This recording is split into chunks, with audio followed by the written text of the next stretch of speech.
Attorney Rufil Fernandez Banyok. Attorney Rufil Fernandez Banyok. Straight to the point.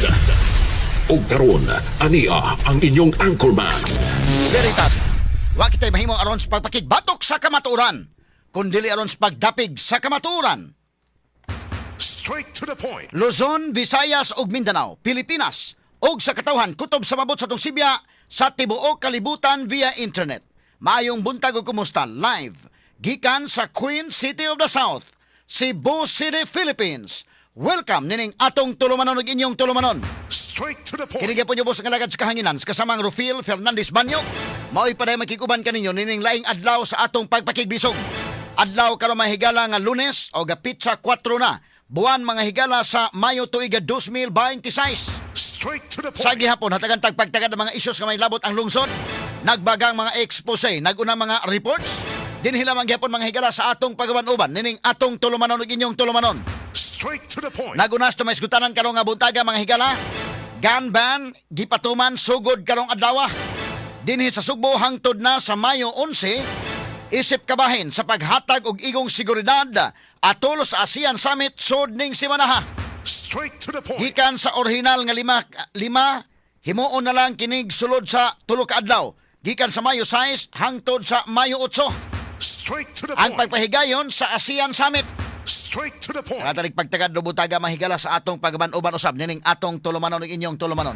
Straight to the point. Samtang ni adtong Sabado gisugda na ang deployment sa kapin City Mill ka mga pulis nga mohatag og igong seguridad atol sa ASEAN Summit. Si PNP Chief Jose Melencio Natatis Jr. mao gyud ang nangu sa send-off ceremony didto sa Mactan Shrine. Straight to the point. Katalig pagtagad do butaga mahigala sa atong pagaban-uban nining atong tulumanon ug inyong tulumanon. Straight to the point. Samtang sa laing bahin sa 66 ka mga pamilya nga nagpuyo sa likod nga bahin sa Mactan na Expo Center sa Mactan Newtown nga mo'y venue sa ASEAN Summit, girelocate una sa usa ka resort dito sa lungsod sa Cordoba gikan ni adtong Abril 27 hangtod na sa Mayo 9. Straight to the point. Nakasabot na hinoon sila sa ilang sitwasyon, subay usab sa paghigpit sa seguridad alang sa pag-abot sa ASEAN leaders dinhi sa Sugbo. Straight to the point. Ato mga kaigsuna mga kabos mahigala girelocate una kay aron nga dili kay makita sa daykin. Gikan sa mga pinubling panimay to a resort usa sila sa pagkakaroon mga higala.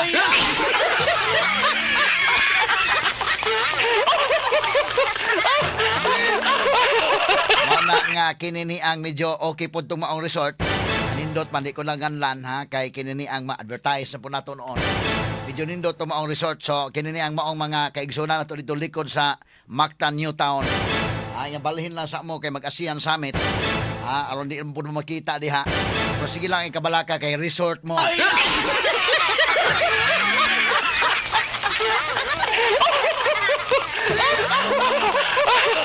Ingon mga higalag sana all. Kaingon lang po ning uban mahigalang dito likod mga kagalaan mga kaigsuna to mga kabos nga mayo unta magsigi na lang ning ASEAN Summit.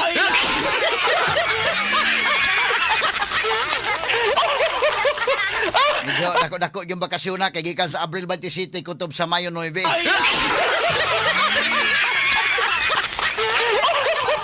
Igo manguli ang mga delegate sa Mayo 8, Mayo 9 uli na sad mo. At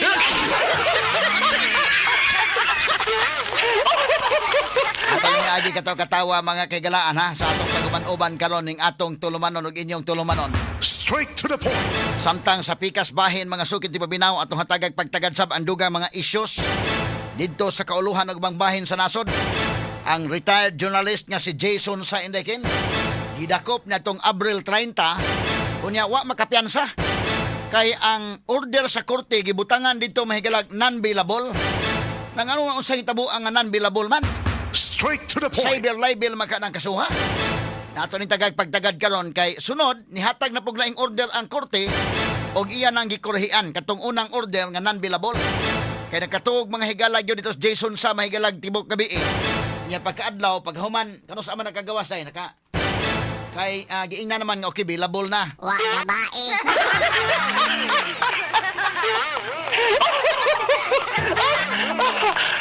Ang iyang sa mga higala mao nga iyang gipublish o iyang gipost sa iyang Facebook nga medyo dili na kaayo maayo ang health ni BBM. At ang pagtagad lubuntaga mga kagalaan kana og dunay kasong ipasakang cyber libel labot ana mahimo ra po ng pasakaag cyber libel. Manubag po Jason sa ana mga higalag diin sa source ana. Pero kinahanglan man na due process sa gyud mga sukitig paminaw. Pero moingon kag di makapiyansa, foul na po nang inana. Straight to the point. Ato ni tagag pagtagad karon kay nihatag na gyud kamanduan ang korte bag-ong kamanduan nga pwede nang makapiyansa, unya arraignment niya karong adlaw, Mayo 4 daykin. Straight to the Gagaling point. pagtagad lubutaga. Unsa may mga circumstansa gid ani, Unsa man ning cyber libel ngano man to nga naunsa man hitabo atong non-billable man. Makabail man ganito nakapatay day. Kanina ba hinuon mahigala nga cyber libel aton hitagag pagtagad lubutaga sa atong pagmanuban usab nining atong tulumanon ug inyong tulumanon. Straight to the point. Hinuon mo kag manubag siya, manubag yun siya mahigala ug unsa nang iyang gipang post din ha. Pero inyon ta nga bugti sa temporaryong kagawasan di pwede kay non-billable. Urag na kalingon daghan na kalingo-lingo aning kalakiha mga sukitig paminaw na unsan man nindagana. Kaya kita lang ni kato katawa kalubutaga ato ning isgutan mga sukitig paminaw dinhi sa atong tulumanon ug inyong tulumanon. Straight to the point. Unya, di po magpaalkansi mga kagalan bahalag magkalisod na ang House Committee on Justice magtagbo og balik karong adlaw aron aprobahan ang committee report sa gihimo nga upat ka adlaw nga impeachment proceedings batok ni Vice Presidente Sara Duterte. Ila na kaning tutukan sab karong adlaw og unya ipasa sa plenaryo. Bahala na mahigalag ni buto tong Bulkang Mayon. Bahala na dunay mga ashfall mga higala sa Bulkan Mayon. Na bahala na lang to basta kay busy sila mahigala sa impeachment. Kung sa ito nahitabo karon kadaghan basta mga katalagman nga ni Siaw Indekin. Di ang mga higalay Bulkang Mayon mga kagalaan alburuto sad mga sukit tig pabinaw ni buga mahigalag daghang abog. Unya unsa man ang sige ra batag kadawat sad og text messages mga higala gikan sa NDRRMC nga buga po ning bulkang kanlaon day. Unsa man ang tinakdanay ning duha? Ampo lang kita kutob mga kagilan aning kalakiha. Kini mga kalamidad mga sukit tig pabinaw nga niya sa atong palibot. Plus diya pa'y gira sa Middle East mga higala nga volatile pa ang sitwasyon. Bahala na mo nga dunay man-made nga calamity o dunay natural nga calamities basta kay padayon lang ang impeachment. Agitan gyapon ni katawa mga kaigalaan. Aton hatagag pagtagad lubutaga sa atong pagbanuban usab dining atong tulumanon ug inyong tulumanon. Straight to the point. Samtang sa abroad, US President Donald Trump ipahibaw nga sugod karong adlawng Lunes, karong adlaw musugod na ang Amerika pag-escort sa mga barko nga maglawig sa Strait of Hormuz. Kini human ang conflict sa Amerika ug Iran ni resulta na sa padayong pagtaas sa presyo sa lana didto sa Amerika. Straight to the Kini point. uban pang mga isgutanan niyo mabati exclusive over DYHP RMN Cebu 612 sa dial sa inyong mga radyo sa 93.9 IFM. Sa serbisyo publiko, maaasahan mo mga balita'y detalyado